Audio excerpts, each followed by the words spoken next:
You know, I've been recently thinking about a simple question. What are my favorite video games? And I basically concluded that for the moment, it's basically stuff I played in the past 2 years, which is when I've gained a deeper appreciation for video games as a medium. I still like a lot of games that I played during my childhood, don't get me wrong, but of the games that still remain my favorite, a lot of them have lost a bit of luster. But there are two franchises that consistently include the games that I still love as much, if not more than I did a few years ago. And at the very top of them is Metroid, still my favorite video game series of all time, with Kirby as a close second. Kirby, everybody's favorite pink puffball, is a series of platformers created by the one and only Masahiro Sakurai, your favorite creator of the cult series Super Smash Bros. Kirby is a series of platformers, mostly known for its simple and accessible difficulty, and its charming aesthetics. The series is definitely one of Nintendo's most iconic, even if it doesn't draw Mario, Zelda, or Pokemon numbers. Okay, with the mandatory stuff out of the way, my personal experience with the series started with Kirby's Epic Yarn for the Wii, and after that I would play Kirby Nightmare in Dreamland, a remake of Kirby's Adventure, a topic for another video. Since it was one of the games that I played the most whenever my older brother allowed me to play with my boy, a GBA emulator for Android on his old phone. Since then, I've played some other games. I have far from played every game, but games like the aforementioned Nightmare in Dreamland are games I frequently go back to play. I love other games like Forgotten Land, especially Super Tron TS, and other games like Squeak Squad I remember being pretty good. Sadly, I haven't tried the new 2D games, as I don't have Return to Dreamland on Wii, which will be a problem next year. And I also don't yet own a 3DS, and I haven't bought Star Allies.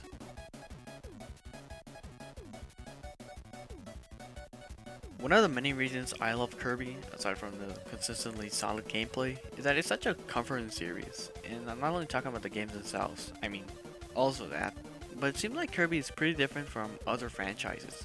It's basically free of controversy, the fanbase is super nice and chill, there isn't a game that seems to garner any negative attention, at least from what I've seen. Even when the series reaches unremarkable or mediocre territory, that's as low as it reaches.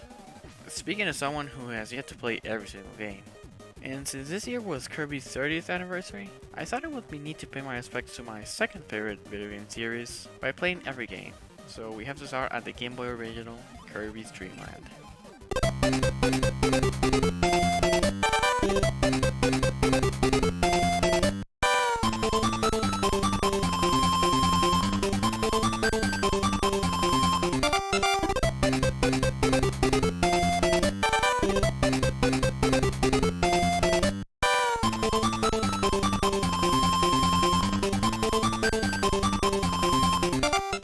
The story goes like this. On a tiny star somewhere far, far away from Earth, there's a special place known as Dreamland. The Dreamlanders are very happy people who use their magical sprinkling stars to play and work among the heavens. That is, until one dark night when the gluttonous King Dedede and his roaring band of thieves swoop down from the neighboring Mount Dedede for a midnight snack in Dreamland. Not only did they steal all their food, but they stole the Dreamlanders' treasured sparkling stars as well. Because of the Dreamlanders didn't have the sparkling stars to gather food anymore, they began to get very hungry. Suddenly, a spry little boy named Kirby happened along and said, "Don't worry, I'll get your food and your sparkling stars back." With these words, Kirby sets off on his quest towards the dreaded Mount Dedede. Wish him luck. Huh, seemed like Kirby could technically talk since his inception. As standard for platformers of its time, the story is very simple, and it's nowhere to be found in the game itself. And it basically amounts to the gluttonous King Dedede stole all the food from the residents of Dreamland, and Kirby goes back to retrieve it. And everyone knows that you don't steal Kirby's food unless you want to face the wrath of God. Like I said, the story is basically absent from the game. What I read was a synopsis found in the manual, which if you have a keen eye, you might notice that Kirby looks unusually pale. I don't know the exact reason, but Kirby in the original promotional material, outside of Japan at least, since I can find promotional material that has Kirby in its pink color, he was white in the box art and advertisements. It could be for a couple of reasons. For starters, apparently Sakurai wanted Kirby to be pink, but Shigeru Miyamoto wanted Kirby to be yellow. それはピンクのマザーファッカーのままです。いいえ、黄色のままです。メス犬。ピンク、黄色、ピンク、黄色。So maybe they bickered for so long that the poor intern who had to draw Kirby said, screw it, and made him monochromatic. Or they just simply followed the color scheme in the game itself. It's weird that only Kirby is white though, because everything else is colored appropriately. I think that's a good transition to the game's presentation, because the game looks pretty good for a Game Boy game. Of course, since it's on Game Boy, it's all black and white. Huh. Is it a coincidence that both games I covered are monochromatic? The Gold 4 brick was definitely not a powerhouse, but for the standards, compared to other games, it looks pretty good. Of course, Kirby games always have simple aesthetics and almost every one of them is a great looking game. The game is cute, pure and simple. The enemies have a cute and often unthreatened designs, so much that some enemies stop being enemies at some point in the series. The Wildies are adorable. The invincible Gordos only mind their business, even if that business is in your way. We have this flying face that looks like that mask from Mario 2 USA. Kirby might as well be the definition of adorable, even if I like his later designs better. The bosses also have a cute vibe to them, even while they're trying to kill you. While other Nintendo villains are threatening, menacing, and imposing villains, you can tell right away by looking at King Dedede, yeah, he's kind of a doofus. The environments look very good, even if they're black and white. This won't be the last time I will be praising the visuals. If anything, I'll have more praises to sing in the future. The music is also pretty good, seeing as it has some of the most iconic pieces of the series, like Green Greens. Even though I haven't played many Game Boy games, I think this is one of the best soundtracks on the system. The tracks are very cheery, like the visuals. From the very start you're greeted with a banger. The aforementioned Green Greens is the theme of the first stage, and it's probably the most recognizable track in the series.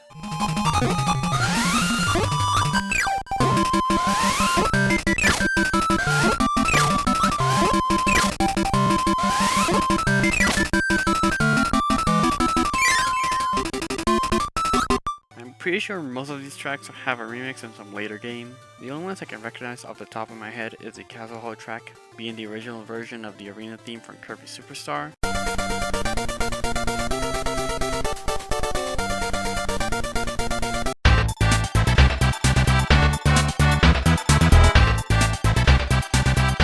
And obviously the invincibility theme.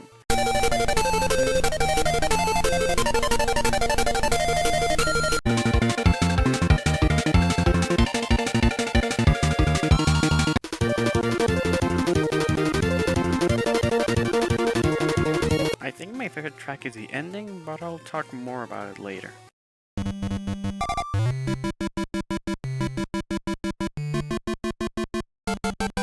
The game opens on the stage Green Greens, with the iconic track, and serves as a basic, well, even more basic, stage to get your grips with the controls.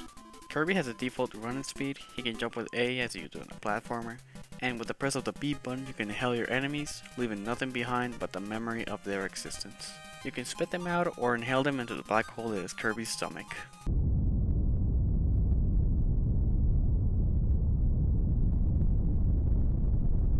You can also fly infinitely by pressing up on the D-pad, which is very hard for me to do in the first few Kirby games, since future games just make you press the jump button twice. By flying, you inhale air that you can release as a projectile by pressing B, which works on every enemy that isn't a boss. Now you can inhale enemies and spit them back out, or swallow them, but if you played a Kirby game, then you know something is wrong with that sentence. Yeah, in the first Kirby, you can't copy the abilities of the enemies you inhale. The only reason you swallow them is if you don't want to leave evidence behind.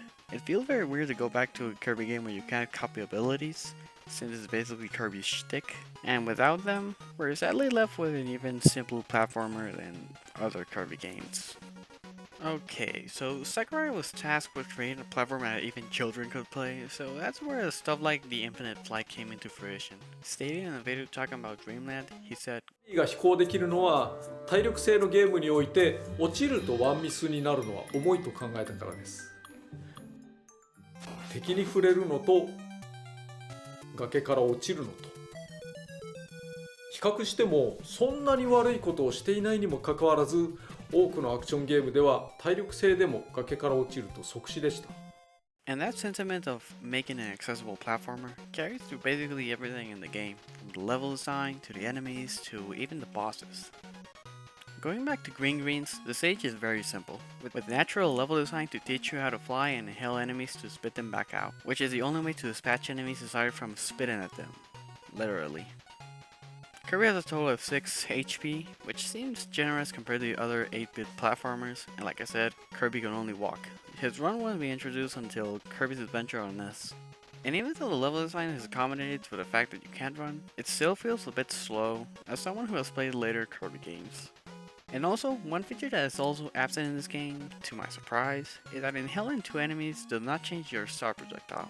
I think that in every other Kirby game, at least modern ones, if you inhale more than one enemy, your projectile gets stronger. But in this game, it doesn't do that, which surprised me. I know I've been comparing this game to later games, but I just can't help it. When I've played them so much, it just feels weird. You see a star, which takes you to another area of the stage. A small detail is that a simplified, or however you call it, version of the track plays while you're in a star, as if the game takes a breather to transport you to the next area.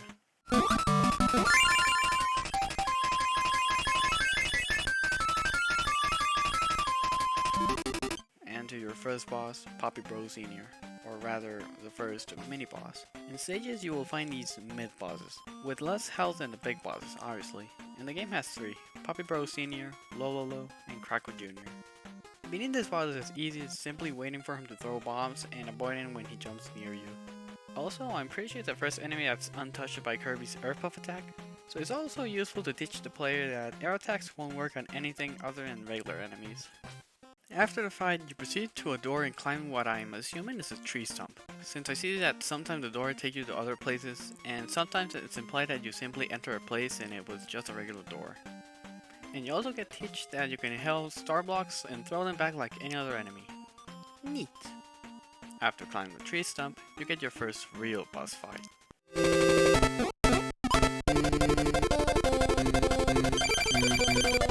It's a freaking tree! The fight is extremely simple, since you only need to inhale the apple that drops on you. But it's in this fight that you learn the handy mechanics slash possible oversight slash possible exploit that they kept. I think ever since in every game, you can inhale objects directly above you. Doesn't make much sense, but I think this boss would be a lot more frustrating if you couldn't. Beating him grants you the first piece of the Sparkling Stars, a MacGuffin that Dedede minions stole when they raided the subway.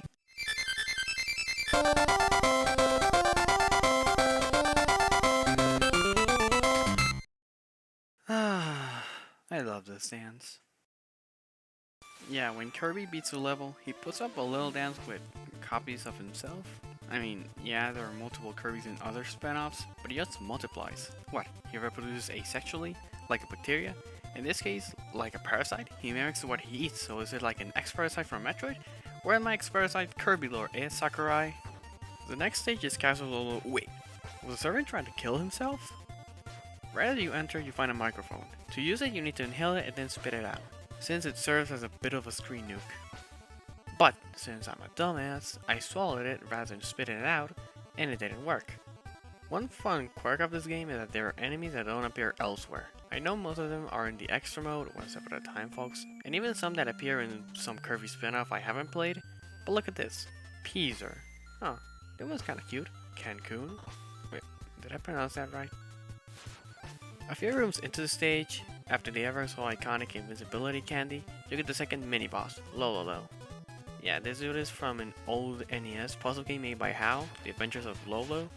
Neat little Kirby trivia, but the fight itself is pretty simple.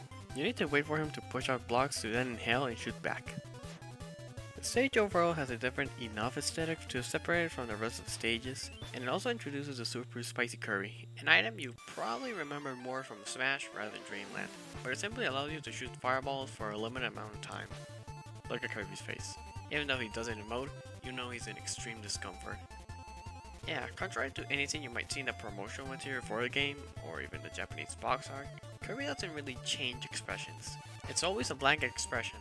Doesn't matter if he's dancing, clogging a whale's blowhole, or with a fish hook stuck in his mouth. Ouch. Aside from the maze-like room, don't worry, we'll see this concept repeated in future games, I don't have much to comment on this, and this is where you find the flying face enemy that I mentioned earlier. The big boss of the stage is Lololo and Lala. Two enemies I swear appeared in more games than they actually do, but turns out they actually only appear in some spin-offs and Spring Breeze from Superstar and Ultra, which is a pseudo remake of Dreamland. The fight is similar to the solo Lololo fight. Try saying that multiple times. Solo Lololo fight. Solo Lololo. Fuck! and that you have to wait for them to present you the chance to give them an audience with the Queen of England. And the complete health bar represents both Lolo and Lolola's HP, so each one has about half a boss's HP. Sometimes it's a bit tricky to swallow and then shoot them, since they move and disappear, but if you just wait for them to reappear, I doubt it will be an issue. Beating them will grant you the second sparkling star.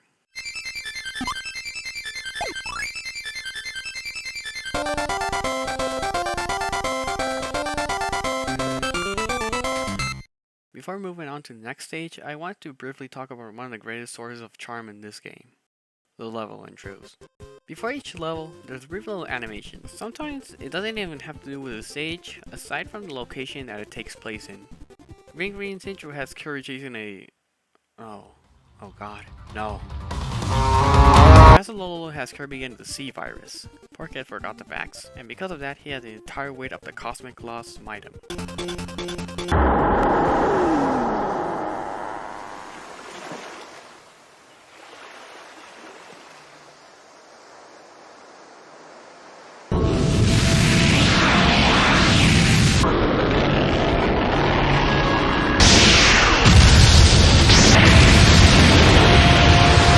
This is where he gets the fish hook stuck in his mouth, the price of gluttony. That probably made him a bit more pissed. Bubbly Clouds has... mitosis? In the last stage, Mount Dedede has Kirby flying towards King Dedede's castle. So badass for an 8-bit game. Next stage, Floral Island, is an ocean themed level, with also a pirate ship, and squids and fish as enemies. I also found out that the bombs, when you spit them out, can take out multiple enemies, just like the double star. Huh. Now, difficulty does scale a bit in this level, like how you have to be a bit more careful to evade the wall of dew and avoid cannonballs while you're flying.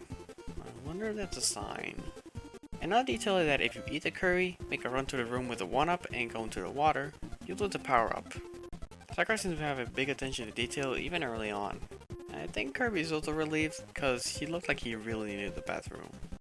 At one point you fly in a star and into a whale's blowhole, that then shoots you to the sky and into the clouds. You grab a potato to get infinite flight and airpods that can damage an entire zeppelin to fight Kabula. The fight is structured like a shoot 'em up, which, hey, I love shoot 'em ups, even though I've played more vertical shooters rather than horizontal shooters, which is how the fight is structured. Hey, most Kirby games after this, mini titles and spin-offs, had shoot 'em up sections, and they're some of my favorite minigames in Kirby games, but here it's remarkably clunky. I'm not expecting Ikaruga or Gigawing or, relevantly, Thunder Force or G-Darius, some examples I've played. But the control isn't snappy enough since it's still just Kirby floating like normal, not Kirby in a ship or flying on a star rod. You have auto fire, which is nice, and the projectiles don't do a bar of damage, but Red takes like what, 3 or 4? And also, Kabula's a bit too fast. It's dodgeable, but it can feel a little bit unfair. Ultimately, it's clunky, but even then it's one of my favorite bosses.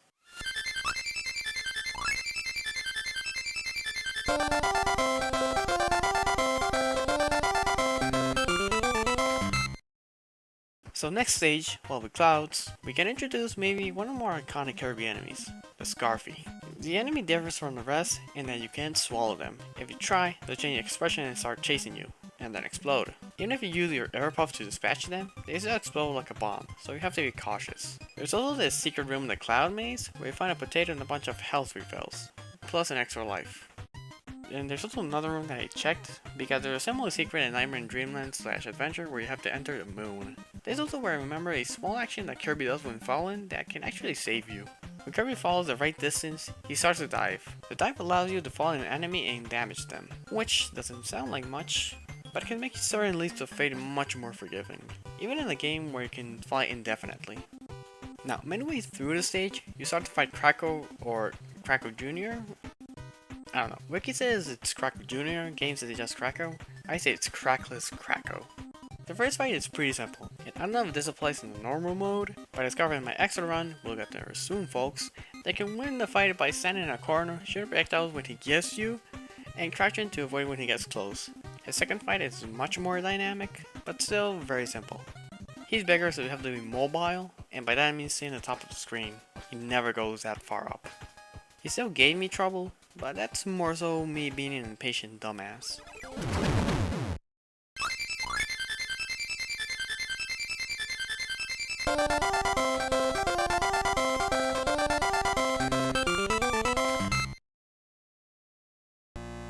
Now, we finally made it. The stronghold of our enemy and our inevitable destination, Mount Dedede. Who knows what devious traps he has set? It's a boss rush. You could consider it one final test before the end, or just a way to reduce content, whatever floats your boat. I like leaving Kabula last, so that I have an easier time with the other bosses without this giant balloon taking away most of my health. Once you defeat all 4 bosses, you get the pass to enter the ring with the king himself, with a checkpoint. Oh, how thoughtful. King Dedede is easily the best boss of the game, in my personal opinion at least. He might be big, and he's carrying a bigger hammer, but he's also kinda dumb. When he charges at you, he'll trip like we are in Brawl. He tries to swallow you, giving you a taste of your own medicine, and he jumps high up to then pound the ground. Plus he uses his hammer to attack you. His attacks are pretty well choreographed. When he runs with a hammer, he'll hit the ground. When he runs normally, he'll do a tripping attack. And when he jumps while facing the screen, he'll hit the ground pound attack. The only attack that gives you stars to shoot back is the hammer and the ground pound. Overall, he's a pretty good boss and a fitting way to end the game. Once you beat him, you give him the boot out of his own castle and then...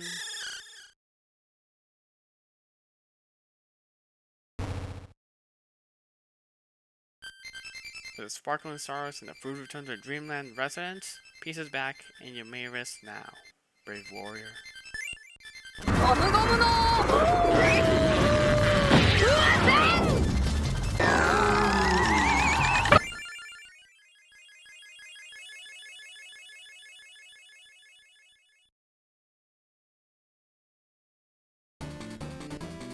Wait, before the credits, there's more. After the credits of your normal run, you get a prompt telling you to press down, select an A to access the extra mode of the game, a harder version of the main campaign. It includes changed enemy behavior, like the bosses now have some different moves, like Crackle will charge at the corners, Puppy Bro Sr. charges at you faster, Whisper Boots now throws Gordos, and Kabul is much faster. Another change is damage values. While attacks still do 1 HP of damage, touch damage does 2 HP of damage, and touching Gordos now take 3 HP off your life. Yes, swallowing the Gordos hacks away half of your health bar. It's insane. Also, some enemies are changed by variations, or their behavior is once again changed. Like the flying enemies are replaced by these chickens in these black flying circles. Yeah, I didn't bother looking up the names, you'll see in the credits. Behavioral change include the umbrella now homes in on you, and the cannon is now pissed. Now Kabula is also hooked on coke, but this cannon, man, it has like 300 kilos inside of him. An enemy change that really pissed me off were the squids and floated islands. Man, screw these guys. It felt like they spawned right when you're in the position where you couldn't avoid them. I also discovered a couple of secret rooms in this playthrough, and the aforementioned strategy against Crackless Krakow. This mode is a lot more unfair, which I guess was the point. This mode for people who beat the normal difficulty and found it very easy, which it was. But this is a pretty big spike. It's frustrating, but I only found it a lot more enjoyable than the main game. Not by too much, but the fun in beating it didn't make it feel worth it at the end. After beating the extra mode, you unlock, or rather you get told the cheat code. I don't know exactly what happens, but now you can access configuration mode. It's basically where you can edit the amount of HP and lives with playing normal and I think extra mode. I didn't try it, but I'm gonna assume you can do it. And a sound test, which is pretty neat. Video games would make you work for a sound test, like I remember Adventure on NES made you 100% the game 2 times to get it, and Squeak Squad made you collect the songs in large chests. But unless you are required to beat the extra mode, you technically have it right at start. Alright, I normally wouldn't do this, but I think it's an interesting topic to talk about if you're planning to revisit the first game. So, there are 3 ways you can possibly experience Kirby's Dreamland, or rather 2.5. There is the original Game Boy release, Spring Reason Superstar and Ultra, which is a bit shorter due to the absence of Kabula, and also fan remake. While not in the pedigree of something like Aim2R or even Rayman Redemption, it is a faithful remake that is in my opinion the best way to play Kirby's Dreamland. A load game on Game Jolt called Kirby's Dreamland Advance.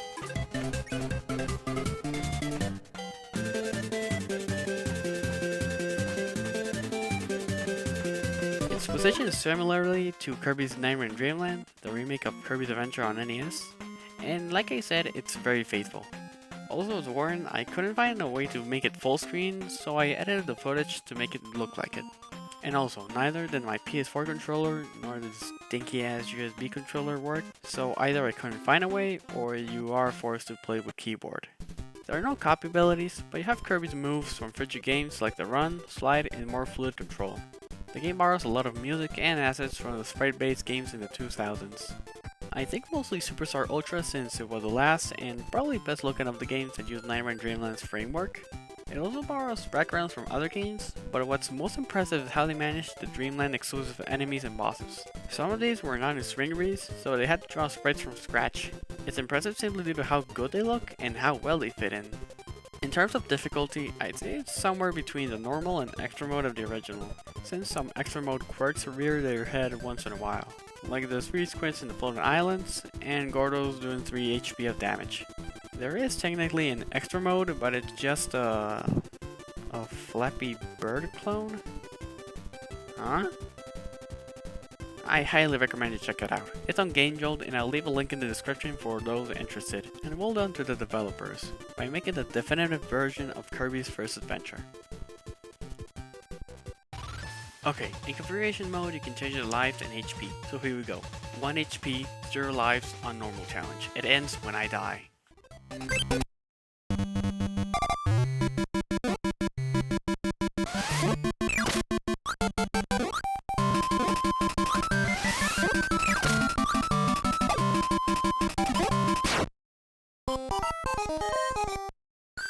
Alright, I'm done. Just some credits. I'm done.